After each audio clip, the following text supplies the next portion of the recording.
Olá, estou aqui para mais um vídeo da Palavra de Deus, um texto que tem trazido, como todos os textos bíblicos, tem trazido paz para a minha vida, para o meu coração, e eu acredito que também possa falar ao seu coração, porque a Palavra de Deus ela é viva e eficaz, e ela penetra até a divisão da alma e do espírito, e ela é apta para discernir pensamentos e intenções do coração.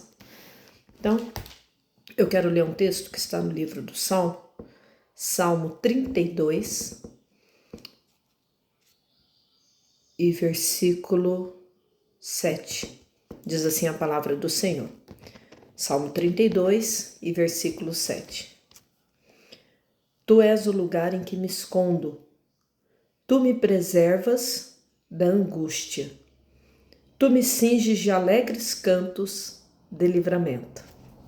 Que lindo, né? Este salmo é um salmo de Davi e é um salmo que expressa uma segurança em Deus, como Deus sendo o único lugar em que nós possamos nos esconder e nos abrigar e ter a nossa angústia preservada. Quando eu li este texto, ele falou fortemente ao meu coração. Mas vamos lá, né? O Salmo 32, a epígrafe do Salmo, fala a felicidade do homem perdoado. É o masquil de Davi, né?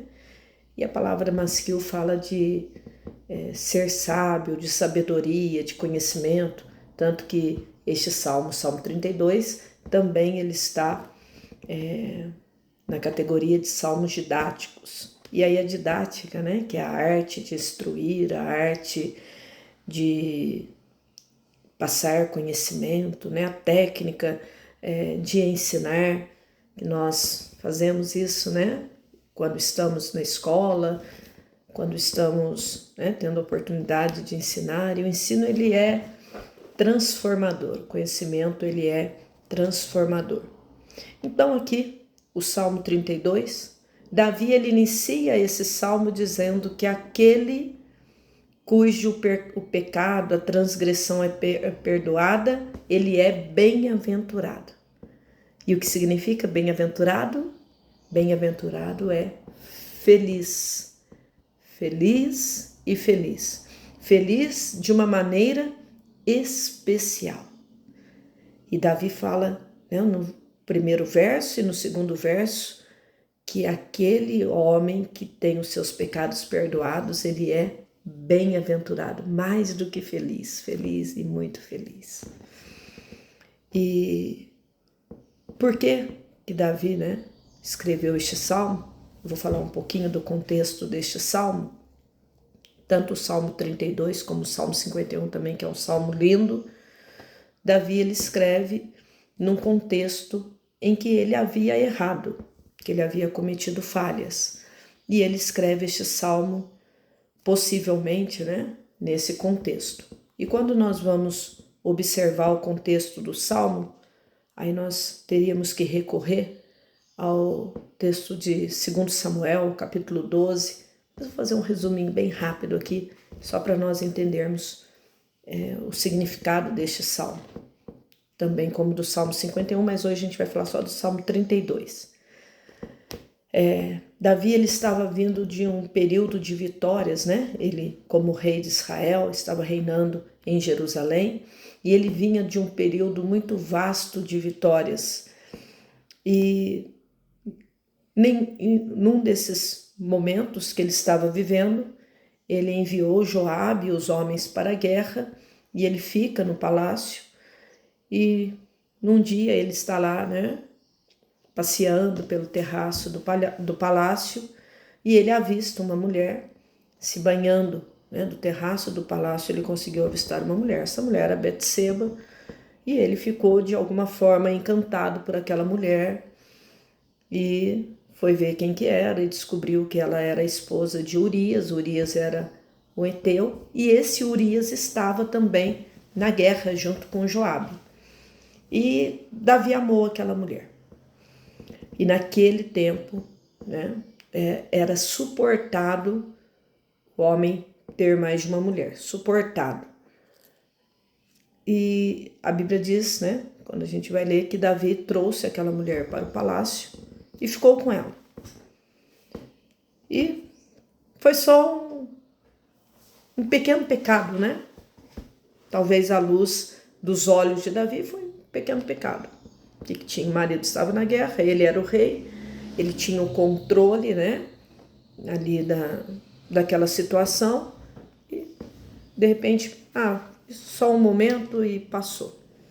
Só que o tempo passou e aquela mulher engravidou-se e mandou uma mensagem para Davi, dizendo que estava grávida. A guerra já estava durando há um tempo.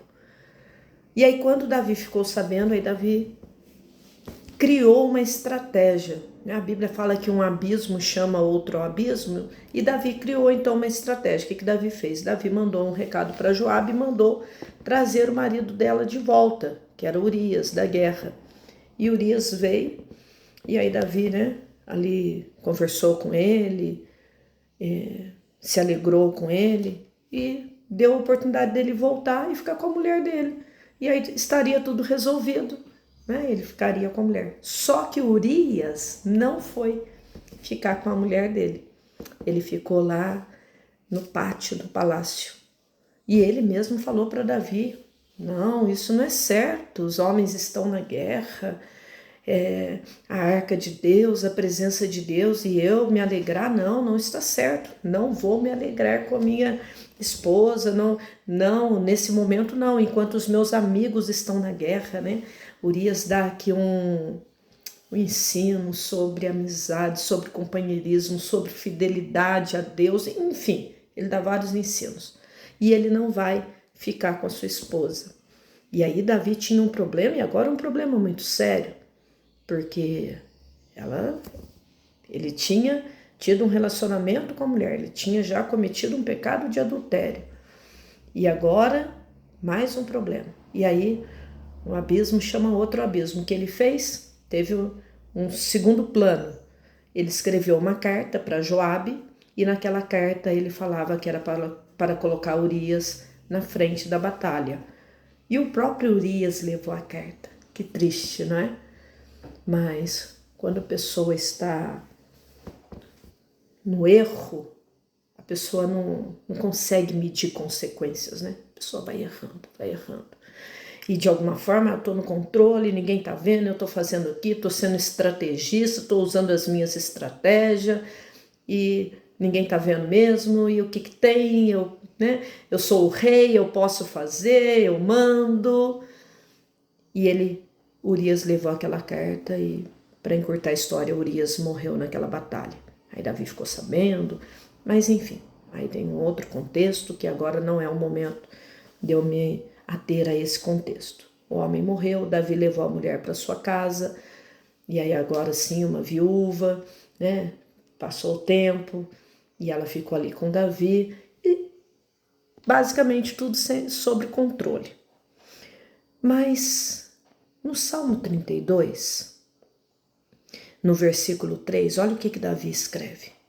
Enquanto eu me calei, envelheceram os meus ossos pelo meu bramido todo dia. Porque de dia em dia, à noite, a tua mão pesava sobre mim. O meu humor tornou-se em sequidão. Humor, alegria. Davi perdeu a alegria de viver. E ele confessa isso daqui. Então, uma culpa, um pecado, né? Um erro que se comete, ele fala muito claro isso, né? Os ossos envelhecidos, um choro, uma angústia, uma tristeza,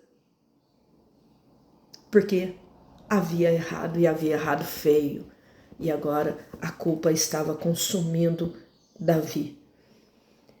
A culpa, o erro, é exatamente isso que Davi descreve aqui. A falta de perdão, né?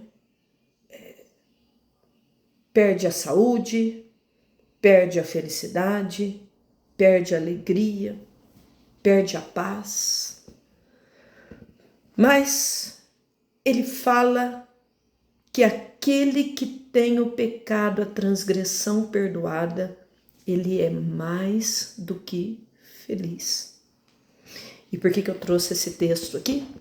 Para nós pensarmos que às vezes nós ficamos carregando algumas culpas e adoecendo diante de uma situação que às vezes não podemos arrumar.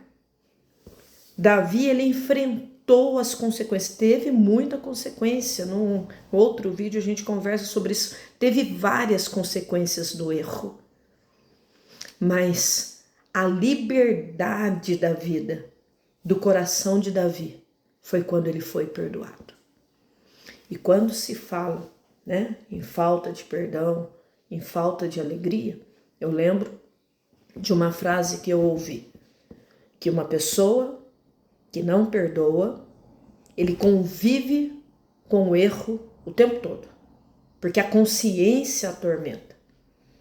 E uma pessoa que vive com uma mágoa, de uma outra pessoa, achei fantástico esse exemplo. É como se a pessoa tomasse um copo de veneno, querendo que o outro morresse. Ou seja, aquilo vai consumindo, é o que Davi fala, os ossos envelhecidos, sem paz, toda noite um bramido, porque a consciência acusa, ele sabia que tinha errado. Mas a Bíblia diz que depois que Davi levou a mulher para sua casa, passou um tempo, veio o profeta Natã. E o profeta Natã, ele veio ao palácio, depois estava tudo bem, Não sei se estava tudo bem, Davi ele conta que ele estava sofrendo, mas aos olhos dos outros parece que estava tudo bem. E a Bíblia diz que o profeta Natã, que era um vidente, ele chega e veio conversar com Davi. E aí Davi recebeu, porque talvez Davi já, quem sabe, isso aí deu certo, ficou lá atrás. Aí o profeta chega e o profeta lhe conta uma história. E a história que o profeta contou é assim. Olha, tinha um homem rico que tinha muitas ovelhas, muito gado, e tinha um que era pobrezinho. Ele só tinha uma única cordeira, que ele criara junto com seus filhos, era como se ela fosse da família dele. Só que um dia veio um viajante na casa do homem rico. E o homem rico, ao invés de pegar das suas cordeiras, das suas ovelhas, que ele tinha várias, sabe o que ele fez? Ele pegou a única cordeira daquele homem pobre e matou. O tempo já havia passado. Davi falou, mas esse homem é digno de morte, ele deveria morrer. Só que o que aconteceu? O profeta falou, você é esse homem, porque de Deus nada se esconde. E aí Davi caiu em si. Davi teve consciência do seu pecado. E Davi falou, errei, pequei. Quando as consequências do pecado começam a acontecer, a Bíblia diz que Davi se recorreu a Deus e adorou e pediu perdão. Porque tem um texto da Bíblia que fala, que está no livro de São Mateus, capítulo 5, versículo 23 até o versículo 25, que se a gente for levar uma oferta e lembrar que o irmão tem alguma coisa contra a gente vai lá, reconcilia com o irmão e depois a gente traz a oferta. Porque não adianta dar oferta se estiver vivendo uma angústia, um momento de tristeza, uma falta de perdão, vivendo com uma mágoa. É isso que a Bíblia está dizendo. Jesus está nos ensinando. É melhor o coração livre. Então vai lá, reconcilia com o irmão, depois traz a oferta. A oferta é super importante. É sinal que nós somos gratos a Deus. Mas primeiro precisa reconciliar. Precisa de perdão. Lembrou? E aí, esse mesmo texto de São Mateus, que eu nem vou ler aqui, só para a gente ganhar um pouquinho de tempo, mas o texto de São Mateus fala, e faça isso enquanto o irmão está no caminho, Reconcilia quando a pessoa está no caminho, ou seja, quando vocês estão vivos. Porque pode acontecer que um morra e aí? Aí vai ficar carregando aquela culpa. Olha o que aconteceu com Davi. Davi estava agora vivendo um momento de culpa e Urias já tinha sido morto. E como resolver essa situação? Tem coisas que só se resolve diante de Deus. Ele é a luz do nosso caminho, Ele é a nossa salvação.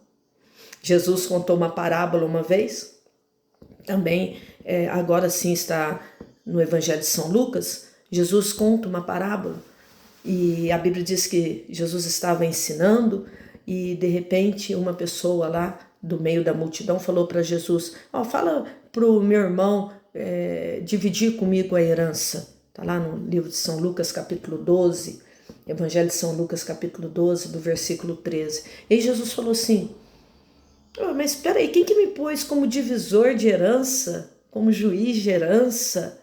E aí Jesus conta uma parábola, que é a seguinte história que Jesus conta. E lembrando que parábola, né, ela tem um fato real.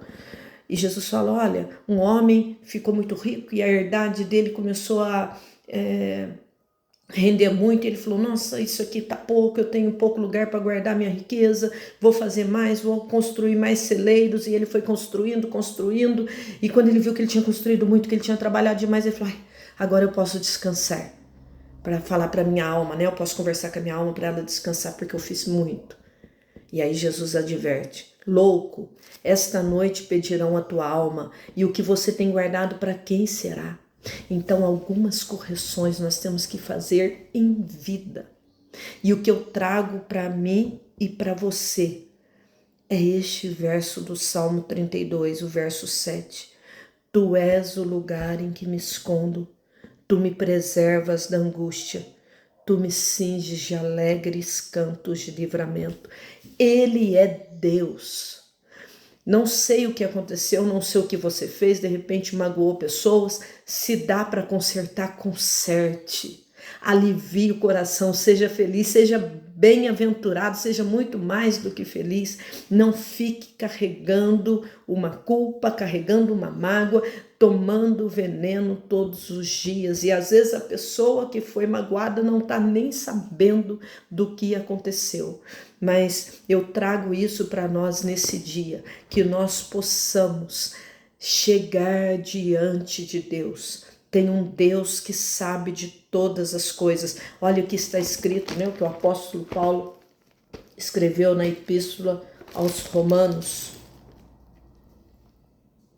Romanos capítulo 4. Romanos capítulo 4, versículo 6 até o versículo 8. Diz assim: assim também Davi declara: bem-aventurado o homem a quem Deus imputa justiça, sem as obras, dizendo: bem-aventurado aqueles cuja maldades são perdoadas e cujo pecado são cobertos. E aí o verso 8: bem-aventurado o homem a quem o Senhor não imputa o pecado.